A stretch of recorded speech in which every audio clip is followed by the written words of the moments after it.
বাংলাদেশের প্রধানমন্ত্রী হিসাবে তুমি কাকে দেখতে চাইছো? শেখ হাসিনাকেই দেখতে চাই। কেন? কেন আমার বাবা সব শেখ হাসিনারই লোকজন, শেখ হাসিনার চাকরিদার, আমি শেখ হাসিনার ছাত্র। বাংলাদেশের বেশিরভাগই শেখ হাসিনার ছাত্র। না, আমি যদি এখন বলি শেখ হাসিনার টাইমে সেই হিন্দুদের ওপর অত্যাচার করেছিল কোরআন লিখে।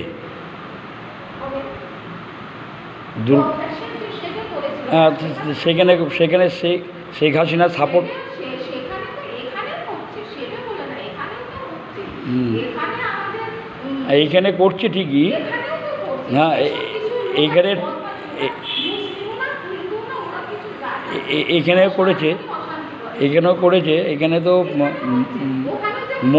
মোদি যেমন কেন্দ্র বাহিনী পাঠিয়ে দিয়ে দিয়ে সব ঠান্ডা করে দিয়েছে জানো। মুর্শিদাবাদে দিয়ে সব ঠান্ডা করে দিয়েছে, এখন ঠান্ডা হয়ে গেছে, জব্দ হয়ে গেছে। না না, এইখানে কিন্তু বাংলাদেশে সব ভয় করে দিয়েছে, সব ভালো মন্দ সব জায়গায় আছে, এখানেও বজ্জাত আছে, ওখানেও বজ্জাত আছে।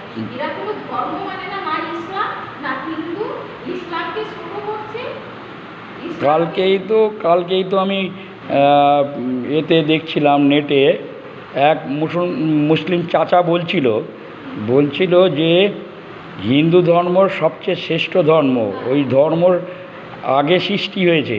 আর হ্যাঁ, আর আমরা তো মুসলিম হই, আমাদের যখন জন্মাই তখন কিন্তু হিন্দু হয়ে জন্মাই, আর যখন তারপরে আমাদের হ্যাঁ তখন তারপরে মুসলিম হতে হয়। কিন্তু হিন্দুদের তো তা না, হিন্দুরা যখন জন্মাচ্ছে একইভাবে তারা হিন্দুই রয়ে যাচ্ছে, তাদের হিন্দু হতে হচ্ছে না।